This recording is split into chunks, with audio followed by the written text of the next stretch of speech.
नमस्कार जय जगन्नाथ आम चैनल को आपण मानकु बहुत बहुत स्वागत। आजिर एही वीडियो रे मु आपण मानकु एपरी एक गछ विषय कहबाकू जाउछि जहा मानव जाति पई एक दिव्य चमत्कार एवं आशीर्वाद स्वरूप अटे। एही जो वृक्षलता मानव जाति पई कौनसी संजीवनी बूटी ठारू कम नुहे। तेबे आज मु आपण मानकु जेउ गछ विषय कहबाकू जाउछि सेही गछटी कौनसी संजीवनी बूटी ठारू कम नुहे।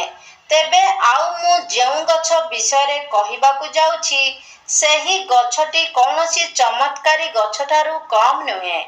एहार प्रयोग मनुष्य जाति पई अत्यंत आवश्यक अटे। आयुर्वेद रे एही गछर बहुत अधिक महत्व रहिछि। तेबे आजिर एही वीडियो रे मु आपण मानकु एही गछर तांत्रिक आयुर्वेदिक एवं धार्मिक प्रयोग विषय कहिबी। तेबे सांग माने एही गछ को आमे समस्ते लाजकुली गछ भावरे जानिछे एवं ए गछटी को आपण प्रायतः सबु जगारे देखिबाकू पाउथिबे। तेबे सांग माने आसंतु जानिबा एही गछर चमत्कारी प्रयोग विषय रे। तेबे वीडियो को संपूर्ण देखिबा पूर्वरु वीडियो को लाइक करी चैनल टी को सब्सक्राइब करि दियंतु एवं कमेंट बॉक्स रे जय मां लक्ष्मी निश्चय लिखंतु। सांग माने आपण माने जानिथिबे एही गछ को छुईबा मात्रे ही पत्र गुड़िक बुझी होई जाई थाए। अनेक लोकर बाड़ी रे मध्य एही गछटी देखिबाकू मिली थाए। तेबे आसंतु एहार धार्मिक प्रयोग विषय रे जानि नेबा। एही गछटी जेउ घरे रही थाए से घरे तंत्र मंत्रर कौनसी प्रभाव पड़ी न थाए। तेबे आपण जदि एही गछटी को निज बाड़ी रे लगांती निज बाड़ी रे रखंती तेबे आपणक घर उपरे तंत्र मंत्रर कौनसी भी प्रभाव पड़िबो नाही। एही गछटी तंत्र शक्ति को निज आड़कू शोषी नहीं थाए। सांग माने किछि एपरी व्यक्ति थांती जेउ मानकर खराब नजर आम घर उपरे पड़ी थाए। तेबे कौनसी भी खराब दृष्टि ठारू निज घर को बंचाइबा पाई हेले आपण निज घरे एही गछटी को निश्चय लगांतु। एही गछटी समस्त प्रकारर खराब शक्ति को निज आड़कू आकर्षित करि देई थाए जहा फलरे कौनसी भी खराब शक्तिर प्रभाव आमर घर उपरे पड़ी न थाए। एहार द्वितीय फायदा हेउछि एहा आम घरर समस्त वास्तु दोष गुड़ी को नष्ट करिथाए। जदि गृहर कौनसी व्यक्तिंकर कंठ दोष थाए तेबे एही गछटी आमर घर परिसर मध्यरे रहिबा द्वारा कंठ दोष मध्य दूर होई जाई थाए।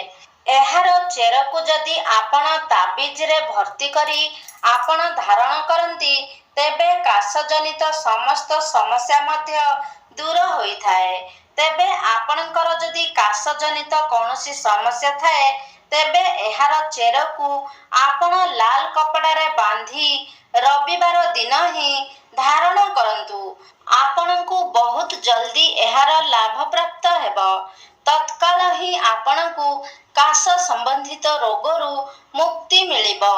एहा परे एहाकू निजर आत्मरक्षा पाई मध्य व्यवहार करा जाई थाए।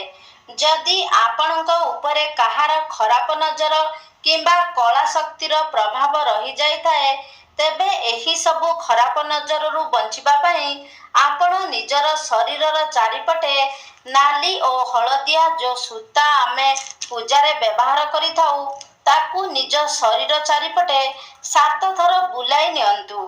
तापरे सेही सूता को नहीं आपण से लाजकुली गछरे बांधी दियंतु। एमिति करिबा द्वारा आपणक उपरे जो खराब नजर किंबा नकारात्मक शक्तिर प्रभाव रही थाए ताहा संपूर्ण रूप रे कटि जाई थाए। सांग माने गछलतारे बहुत अलौकिक शक्ति रही थाए। प्राचीन कालरो ही आमे माने गछ को देवा देवी सदृश पूजा करिथाउ एवं वैज्ञानिक दृष्टिकोणरू मध्य एही गछलता गुड़िक आम बंचिबार आधार अटंती। कारण गछलता पाई ही एही जीव जगत तिष्टि होई पारिछि। ବିନା ଗଛଲତାରେ ଆମେ ମଧ୍ୟ ବଞ୍ଚିବା ଅସମ୍ଭବ ଅଟେ। ମାତ୍ର ଜ୍ୟୋତିଷ ଶାସ୍ତ୍ରରେ କିଛି ଏମିତି ଗଛ ବିଷୟରେ ମଧ୍ୟ କୁହାଯାଇଛି ଯେଉଁ ଗଛଗୁଡ଼ିକ ଆପଣ ନିଜ ଗୃହରେ ଲଗାଇବା ଦ୍ୱାରା ଆପଣଙ୍କର ଧନ ବୃଦ୍ଧି ହୋଇଥାଏ। ଏହା ସହିତ ଏପରି କିଛି ଗଛ ରହିଛି ଯେଉଁ ଗଛଗୁଡ଼ିକ ଆପଣଙ୍କର ଦୁର୍ଭାଗ୍ୟର କାରଣ ହୋଇଥାଏ। ସେହିପରି ଗୋଟିଏ ଗଛ ହେଉଛି ମନି ପ୍ଲାଣ୍ଟ ଗଛ, ଯାହାକୁ ଆମେମାନେ ସମସ୍ତେ ବହୁତ ଶୁଭ ବୋଲି ମାନିଥାଉ। ଏପରି ମାନ୍ୟତା ରହିଛି ଯେ ଆମେ ଘରେ ମନି ପ୍ଲାଣ୍ଟ ଗଛ ଲଗାଇବା ଦ୍ୱାରା ଆମକୁ ମା ଲକ୍ଷ୍ମୀଙ୍କର ଆଶୀର୍ବାଦ ପ୍ରାପ୍ତ ହୋଇଥାଏ, ଯାହାଫଳରେ ଆମର ଆର୍ଥିକ ସ୍ଥିତି ସୁଦୃଢ଼ ହୋଇଥାଏ। ତେବେ ଆପଣ ମନି ପ୍ଲାଣ୍ଟ ଭଳି ଯଦି ଲାଜକୁଳି ଗଛକୁ ମଧ୍ୟ ଘରେ ଲଗାନ୍ତି, ଯେଉଁଦିନ ଆପଣ ଏହି ଗଛକୁ ଘରେ ଲଗାଇବେ ଆପଣ ଦେଖିପାରିବେ ଯେ ସେହି ଦିନଠାରୁ ଆପଣଙ୍କର ଆଧ୍ୟାତ୍ମିକ ଉନ୍ନତି ହେବାକୁ ଲାଗିବ। ଧୀରେ ଧୀରେ ଆପଣଙ୍କର ଏବଂ ଆପଣଙ୍କ ପରିବାରର ସଦସ୍ୟମାନଙ୍କର ଉନ୍ନତି ହେବାକୁ ଲାଗିବ ଏବଂ ବିଭିନ୍ନ ଦିଗରୁ ଆପଣଙ୍କ ଗୃହକୁ ଅର୍ଥର ମଧ୍ୟ ଆଗମନ ହେବ। ତେବେ ଆସନ୍ତୁ ଏବେ ଜାଣିନେବା ଏହି ଗଛର ଆୟୁର୍ବେଦିକ ପ୍ରୟୋଗ ବିଷୟରେ। ଯଦି କୌଣସି ବ୍ୟକ୍ତିଙ୍କର ଅର୍ଶ କିମ୍ବା ମଳକଣ୍ଟକ ଭଳି ସମସ୍ୟା ରହିଛି ଏବଂ ମଳତ୍ୟାଗ କରିବା ସମୟରେ ମଳରେ ରକ୍ତ ପଡ଼ୁଛି, ତେବେ ଏହି ସବୁ ସମସ୍ୟାଗୁଡ଼ିକ ବେଳେବେଳେ ଔଷଧ ଦ୍ୱାରା ମଧ୍ୟ ଠିକ୍ ହୋଇନଥାଏ। ଆପଣମାନେ ଯଦି ଔଷଧ ସହିତ ଏହି ଗଛର ପ୍ରୟୋଗ କରନ୍ତି, ତେବେ ଆପଣଙ୍କୁ ବହୁତ ଶୀଘ୍ର ଲାଭ ପ୍ରାପ୍ତ ହୋଇଥାଏ। ତେବେ 3 ଗ୍ରାମ ଲାଜକୁଳି ଲତାର ଚେରର ଚୂର୍ଣ୍ଣକୁ ଆପଣ ଯଦି ଦହି ସହିତ ସେବନ କରନ୍ତି ଏବଂ ଦିନରେ 2 ଥର ସକାଳ ସମୟରେ ଏବଂ ସନ୍ଧ୍ୟା ସମୟରେ 2 ଥର ଏହାକୁ ସେବନ କରନ୍ତି, ତେବେ ଅର୍ଶ ମଳକଣ୍ଟକ ଭଳି ସମସ୍ୟାଗୁଡ଼ିକ ଜଲ୍ଦି ଶେଷ ହୋଇଥାଏ। ଯଦି ଆପଣଙ୍କ ଗଳାରେ ଦରଜ ହେଉଥାଏ, ତେବେ ଏହାର ସମାଧାନ ପାଇଁ ମଧ୍ୟ ଏହି ଗଛର ବ୍ୟବହାର କରାଯାଇଥାଏ। ଗଳାରେ ଦରଜ ଦେବା ଦ୍ୱାରା ଆମକୁ ବହୁତ କଷ୍ଟ ହୋଇଥାଏ। ଆମମାନଙ୍କ ପାଇଁ ଏହା ଏକ ଗମ୍ଭୀର ସମସ୍ୟା ହୋଇଥାଏ। ତେବେ ଆପଣମାନେ ଏହି କଷ୍ଟରୁ ମୁକ୍ତି ପାଇବା ପାଇଁ ଔଷଧ ସହିତ ଏହି ଗଛର ବ୍ୟବହାର କରିପାରିବେ। ପ୍ରତିଦିନ ଯଦି ଆପଣ ଏହାର ପତ୍ରର ରସ 10 ml ପାନ କରନ୍ତି, ତେବେ ଏହି ସମସ୍ୟା ଆପଣଙ୍କର ଜଲ୍ଦି ଠିକ୍ ହୋଇଯାଇଥାଏ। ଏହା ବ୍ୟତୀତ ଯଦି କୌଣସି ବ୍ୟକ୍ତିକୁ ଜଣ୍ଡିସ୍, ଅପଚ ଭଳି ସମସ୍ୟା ରହିଛି, ତେବେ ଏହି ସବୁ ରୋଗରୁ ମୁକ୍ତି ପାଇବା ପାଇଁ ଆପଣ ପ୍ରତିଦିନ ଏହି ପତ୍ରର ରସରୁ 5 ml ଲେଖାଏଁ ପାନ କରନ୍ତୁ। ତେବେ ଆପଣଙ୍କର ଘର ପରିବାରରେ ଯଦି କାହାର ଏହିଭଳି ସମସ୍ୟା ରହିଛି, ତେବେ ପ୍ରତିଦିନ ଆପଣ ଏହାର ପତ୍ରର ରସ 5 ml ଲେଖାଏଁ ପାନ କରନ୍ତୁ। 5 ml ଲେଖାଏଁ ଯଦି 5 ଦିନ ପର୍ଯ୍ୟନ୍ତ ପାନ କରନ୍ତି, ତେବେ ଜଣ୍ଡିସ୍ ଭଳି ରୋଗ ମୂଳରୁ ହିଁ ଶେଷ ହୋଇଯାଇଥାଏ। ଆପଣମାନେ ଜାଣନ୍ତୁ, ଯେତେବେଳେ କୌଣସି ବ୍ୟକ୍ତିକୁ ଯଦି କଙ୍କଡ଼ା ବିଛା କାମୁଡ଼ି ଦେଇଥାଏ, ସେତେବେଳେ ଏହା ବହୁତ ଯନ୍ତ୍ରଣା ଦେଇଥାଏ। ତେବେ ଏହି ଯନ୍ତ୍ରଣାରୁ ମୁକ୍ତି ପାଇବା ପାଇଁ ଆପଣମାନେ ଯଦି ଲାଜକୁଳିର ପତ୍ର ଏବଂ ଚେରକୁ ପେଷି ଏକ ପେଷ୍ଟ ବନାଇ ସେହି ଜାଗାରେ ଲେପ ଦିଅନ୍ତି, ଲେପ ଦେବା ଉପରେ ତା ଉପରେ ଏକ କପଡ଼ା ବାନ୍ଧି ଦିଅନ୍ତୁ। ଦେଖିବେ 15ରୁ 20 ମିନିଟ୍ ଭିତରେ ସେହି ଯନ୍ତ୍ରଣା ସମ୍ପୂର୍ଣ୍ଣ ରୂପରେ କମିଯିବ। ଘା ଭଳି ସମସ୍ୟା ପାଇଁ ମଧ୍ୟ ଏହା ଲାଭଦାୟକ ହୋଇଥାଏ। ବେଳେବେଳେ ଯେଉଁମାନଙ୍କୁ ଡାଇବେଟିସ୍ ହୋଇଥାଏ, ସେମାନଙ୍କର ଶରୀରରେ ଏହି ଘା ଭଳି ସମସ୍ୟା ଦେଖିବାକୁ ମିଳିଥାଏ। ଯଦି କୌଣସି କାରଣରୁ ସେମାନଙ୍କ ଶରୀରରେ ଘା ହୁଏ, ତେବେ ତାହା ଶୁଖିବାକୁ ସମୟ ଲାଗିଥାଏ। ବେଳେବେଳେ ସେହି ଘା ଶୁଖି ମଧ୍ୟ ନଥାଏ। ଏହି ସବୁ ସମସ୍ୟାରୁ ମୁକ୍ତି ପାଇବା ପାଇଁ ଆପଣ ଏହି ଗଛର ବ୍ୟବହାର କରିପାରିବେ। ସେଥିପାଇଁ ଆପଣ ଲାଜକୁଳି ଗଛର ମଞ୍ଜିର ଚୂର୍ଣ୍ଣ କରିନିଅନ୍ତୁ ଏବଂ ସେହି ଚୂର୍ଣ୍ଣକୁ ଘାରେ ଲଗାନ୍ତୁ। ଦେଖିବେ ଏପରି କରିବା ଦ୍ୱାରା ଜଲ୍ଦି ଘାଟି ଶୁଖିଯିବ। ସାଙ୍ଗମାନେ, ଡାଇବେଟିସ୍ ସମସ୍ୟା ଏକ ଗମ୍ଭୀର ସମସ୍ୟା ହୋଇଥାଏ ଏବଂ ଆଜିର ଯୁଗରେ ସମସ୍ତଙ୍କ ମଧ୍ୟରେ ଏହି ଡାଇବେଟିସ୍ ରୋଗଟି ଦେଖିବାକୁ ମିଳୁଛି।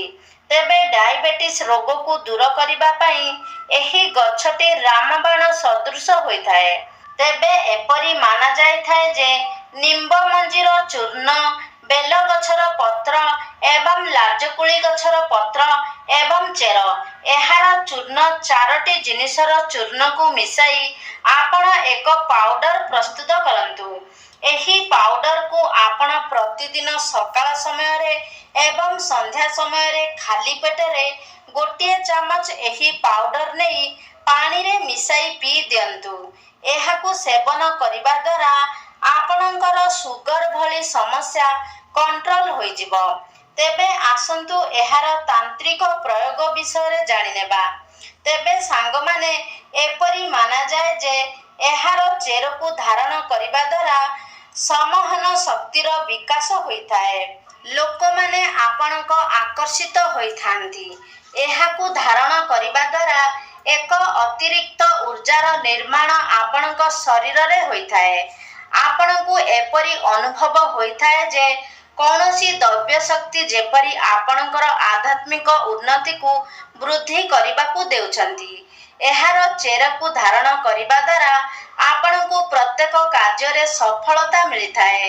ଜୀବନରେ ଆପଣ ଯେକୌଣସି ବି କାର୍ଯ୍ୟ ଆରମ୍ଭ କରିଥାନ୍ତି, ସେହି କାର୍ଯ୍ୟକୁ ଆପଣ ସମ୍ପୂର୍ଣ୍ଣ ରୂପରେ ପୂରଣ କରିପାରିଥାନ୍ତି ଏବଂ ଗୃହକୁ ବିଭିନ୍ନ ଦିଗରୁ ଧନର ଆଗମନ ମଧ୍ୟ ହୋଇଥାଏ। ତେବେ ସାଙ୍ଗମାନେ, ଆଜିର ଏହି ଭିଡ଼ିଓଟି ଏଇଠି ସମାପ୍ତି କରିବା। ଯଦି ଆଜିର ଏହି ଭିଡ଼ିଓଟି ଆପଣମାନଙ୍କୁ ଭଲ ଲାଗିଛି ତାହେଲେ ଲାଇକ୍ କରିବେ, ସେୟାର କରିବେ। ଆମ ଚ୍ୟାନେଲକୁ ଯଦି ସବସ୍କ୍ରାଇବ୍ କରିନାହାନ୍ତି ତାହେଲେ ସବସ୍କ୍ରାଇବ୍ କରିଦେବେ। ସର୍ବେ ଭବନ୍ତୁ ସୁଖିନଃ। ଧନ୍ୟବାଦ।